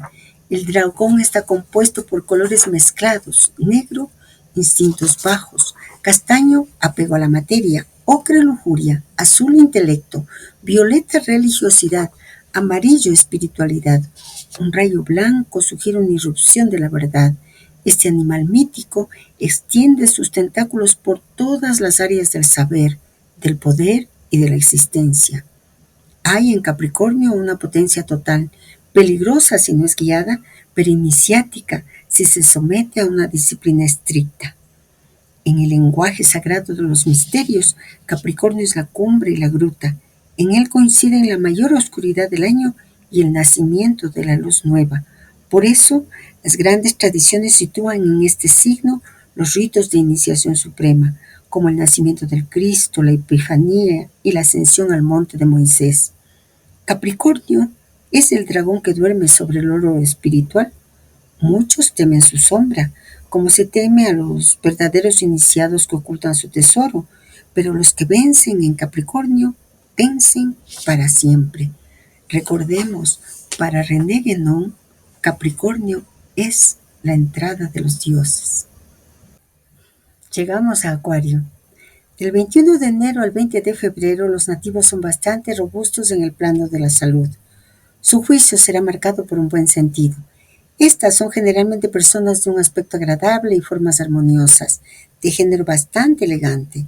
Los ojos vivos y la cara respirando la alegría de vivir inspirarán el amor, la amistad y la simpatía. Conversación animada, jovial y espiritual, esta gente atraerá siempre muchos amigos y están predispuestos a numerosas aventuras sentimentales. De una gran facilidad de evolución se instruyen también sin gran esfuerzo, gracias a una memoria maravillosa. Sus agudos sentidos les permiten goces refinados que sentirán con agudeza. En fin, entre estos sujetos se encontrarán agradables conversadores, inclusive a veces oradores distinguidos, abogados, periodistas, escritores, artistas del pensamiento en general. Siempre Sienten casi siempre la atracción de los países lejanos y de las nuevas regiones visitadas. Ellos recogen siempre un beneficio intelectual o espiritual. Las mujeres son seductoras, muy lindas, llaman a los hombres emprendedores y los hombres se sentirán atraídos por las mujeres enérgicas. El signo predispone a todo aquello que es nuevo, a los descubrimientos, a las investigaciones y a las aplicaciones. Hemos llegado al signo que anuncia el tiempo nuevo, al portador de agua que no es agua sino luz líquida, ciencia transfigurada en sabiduría, Acuario, el hijo del hombre. Acuario es el símbolo de la reunificación de todos los saberes, el mediador entre el cielo y la tierra, el vínculo entre la era pasada y lo que se abre silenciosamente. En el propósito, Acuario se presenta como un signo armonioso, amistoso, refinado y ágil mentalmente. Las personas nacidas bajo este signo tienen una naturaleza elegante, sociable, con gran memoria y sensibilidad, predispuestas a aventuras sentimentales y atracción por lo nuevo. Hay una orientación natural hacia las artes, la palabra y el pensamiento, y una fuerte inclinación a los viajes, descubrimientos e ideas renovadoras. En el arte, Acuario es representado como el aguador, el hijo del hombre, símbolo de la era actual, pues desde 1948 el maestro nos dice que el eje precisional solar entra en Acuario, dando lugar a una etapa de unión entre ciencia y religión. La imagen muestra un ser angelical que vierte agua espiritual desde una urna, regando al mundo con conocimiento superior. Es un signo doble, como Géminis y Libra, regido por el elemento aire, asociado con la unificación, la colaboración y la paz mundial. El color dominante es el azul, en sus gamas oscuras, intelectualidad y claras de espiritualidad mística. Aparecen símbolos del átomo, de lo infinitamente pequeño y lo infinitamente grande, mostrando su apertura hacia la ciencia esotérica y la trascendencia mística. Su tarea iniciática es abrir caminos, reconciliar opuestos, unir razón e intuición, ciencia y fe, cuerpo y espíritu. Como hijo de la nueva era, el acuariano no impone su verdad por la fuerza, sino que la sugiere, la irradia, la inspira. Su voz no es de mando, sino de revelación silenciosa. Su gran desafío es no perderse en la dispersión o en el narcisismo de lo novedoso. Su gran promesa es la visión del mundo regenerado a través del conocimiento puro y la unión fraterna de las almas. Bueno, y al último de los símbolos de los signos peces, simboliza el periodo entre el 21 de febrero y el 20 de marzo, que ven a ser personas predispuestas a numerosas calamidades. Generalmente egoístas e indiferentes a los males de los otros, estos nativos están marcados por un carácter despreocupado y un corazón seco. Pueden ser víctimas de esa misma sequedad que desligará de ellos a todo el mundo, y no serán a menudo amados si no se corrigen. Carecen generalmente de coraje en el trabajo o cualquier acción, poca iniciativa, tímidos y torpes, carecen frecuentemente de personalidad, sufren con cierta facilidad la influencia de los otros, y para ellos aquel que habla el último tiene casi siempre la razón. Sin ninguna bravura, serían inclusive un poco cobardes, pero les es fácil también conjurar esa suerte maléfica que parece ligarse a ellos, ya que, en fin, la naturaleza no es profundamente malvada. Varios papas, grandes obispos de iglesia y también eminencias grises han visto el día bajo ese signo que caracteriza las cosas ocultas, las vidas retiradas, las molestias por actos confesables. Hay predisposición sea una existencia poco pública en una profesión de prisión, de hospital, de convento, etcétera, o en actividades secretas. Con Piscis cerramos el círculo zodiacal, y no de cualquier manera, sino con el signo que disuelve todos los signos anteriores, como el océano que absorbe todos los ríos. Piscis no es solo el final, es el desborde, la disolución del ego en lo infinito, el regreso a la fuente. Este propósito psicológico en su aparente dureza inicial esconde una enseñanza profunda sobre Piscis, que el alma pisciana solo puede florecer cuando se rinde por completo a la corriente interior, cuando deja de huir y asume su vocación de mística total. En el propósito, Piscis aparece con una fuerte ambivalencia. A nivel de sombra se describen personas preocupadas, tímidas, influenciables, faltas de coraje, con tendencia al aislamiento y la cobardía moral. Sin embargo, a pesar de esas predisposiciones, o quizás por ellas, muchos grandes personajes espirituales han nacido bajo este signo. Papas, obispos, eminencias grises, aquellos que viven en la sombra y en el recogimiento. Se subraya una inclinación a lo oculto, lo secreto, lo confesional, la vida retirada, conventual o médica. En el arte, Piscis es visto como un estado transitorio, límite, indeterminado, donde todo se mezcla, el caos anterior al nuevo nacimiento. Piscis, que representa el final de la rueda zodiacal, el momento en que el yo se disuelve en el océano del ser, es la noche profunda antes del alba, el anonimato santo que prepara el renacimiento del alma en Aries. Piscis es el signo del místico, del contemplativo, del invisible, que sostiene el mundo desde su oración secreta. Su misión iniciática es la del silencio, la compasión, la inmolación de todo ego para fundirse con la vida una. Si logra atravesar el caos interior y organizarlo, su alma alcanza la unión con lo inefable. Es el signo del sacrificio redentor, de la fe viva, del alma que se ofrece sin límites ni expectativa. Vive como un canal de la misericordia universal. Hemos recorrido los 12 signos como 12 estaciones del alma. Aries inició el viaje con ímpetu. Piscis lo cierra como un océano abierto, sin nombre ni límites. Este último signo nos recuerda que todo debe ser entregado para que nazca lo nuevo. En Piscis la muerte y la vida se besan. La gota vuelve al mar y en ese acto todo se disuelve. La correspondencia que nosotros hemos encontrado entre el propósito psicológico y el arte en la nueva era nos va a ayudar muchísimo en nuestro camino espiritual. Sin embargo, también hay que detenerse en algo muy sutil y no es casual que se lo perciba tras recorrer meditativamente todo el zodiaco. El hecho de que en el arte en la nueva era se hable de Virgo y Acuario como constelaciones, mientras que los demás signos son leídos más bien como signos astrológicos, señala un desplazamiento deliberado de conciencia y abre la puerta a una lectura simbólica más profunda. Nosotros ya sabemos, por ejemplo, que en astrología los signos zodiacales son divisiones simbólicas de 30 grados del círculo eclíptico. Son ideales, inmutables, mientras que las constelaciones son agrupaciones de estrellas irregulares, reales y variables. Al referirse específicamente a la constelación de Virgo y constelación de Acuario, el texto parece subrayar el anclaje celeste real, casi como si se tratara de puertos estelares en el cielo físico, no solo simbólico. Esto nos remite a ver algo más. Virgo es la única constelación zodiacal que representa una figura humana completa, una mujer con espiga en la mano. Desde los tiempos antiguos se la asoció a la Madre Celeste, a Demeter, a Isis, y en la tradición cristiana a la Virgen María. Acuario, por su parte, es también una figura humana, el portador del agua, ligado al Hijo del Hombre y al símbolo de la nueva era, es el que vierte el agua desde lo alto sobre la humanidad, el símbolo del nuevo conocimiento revelado.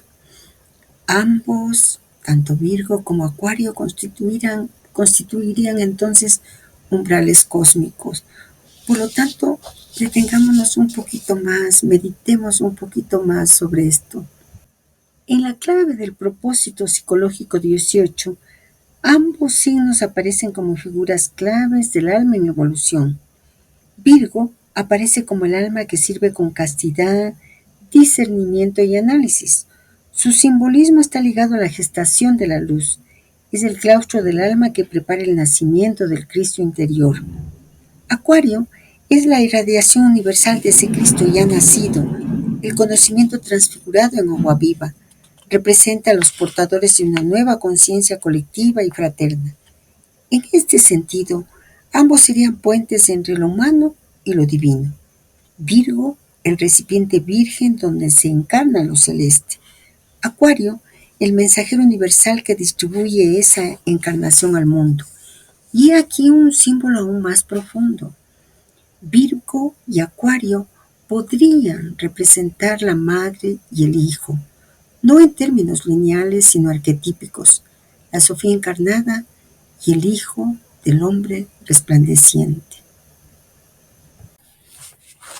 Hay tanto que decir sobre estos dos símbolos, pero al menos podríamos decir que Virgo y Acuario son como el alfa y el omega de la alquimia interior. Virgo En la Virgen está el oro oculto, está esa corona de pedrerías. Y en Acuario fluye el agua de la sabiduría. En el arte en la nueva era, esta serie de los 12 símbolos zodiacales es el capítulo con el que cierra el arte, el maestre. Y en este pasaje final nos deja ver con claridad la intención más íntima de su obra. Y lo hace de manera totalmente distinta al enfoque del propósito psicológico 18, que se titula simplemente Signos y mantiene una estructura más bien pedagógica, directa y psicológica. Y podemos entonces considerar que el maestre no está haciendo una conclusión en el arte en la nueva era, técnica o didáctica, sino una especie de confesión iniciática. Él ya no habla desde el saber, sino desde el alma. Este cierre funciona como un reverberar del espíritu del arte, donde la enseñanza se vuelve intransferible, interior, silenciosa. En el propósito 18, los signos zodiacales son abordados como estructuras psicológicas y vitales, marcadas por destinos, tendencias, tentaciones y posibilidades de redención. La enseñanza es clara, crítica y concreta. Nos muestra la mezcla de virtud y defecto, el potencial y el abismo. La mirada es objetiva, casi quirúrgica.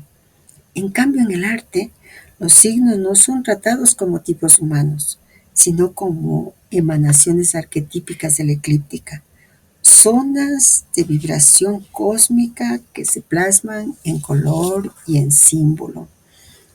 Así lo dice el maestro al final del arte. Para estar más cerca de la comunión completa con el sí superior, estar en el trampolín de la conciencia universal desde donde uno puede contemplar el elemento absoluto y estar en esta forma mejor preparado para unirse con Dios. Hemos concluido nuestra meditación sobre esta parte tercera, sobre los signos y sobre la influencia de sus signos. Y sinceramente gracias mil por permitirnos hacer esta comparación. En el próximo video nosotros vamos a continuar con la meditación de este propósito, cuyo tema inicial es influencia de los planetas. Hasta pronto, amigos.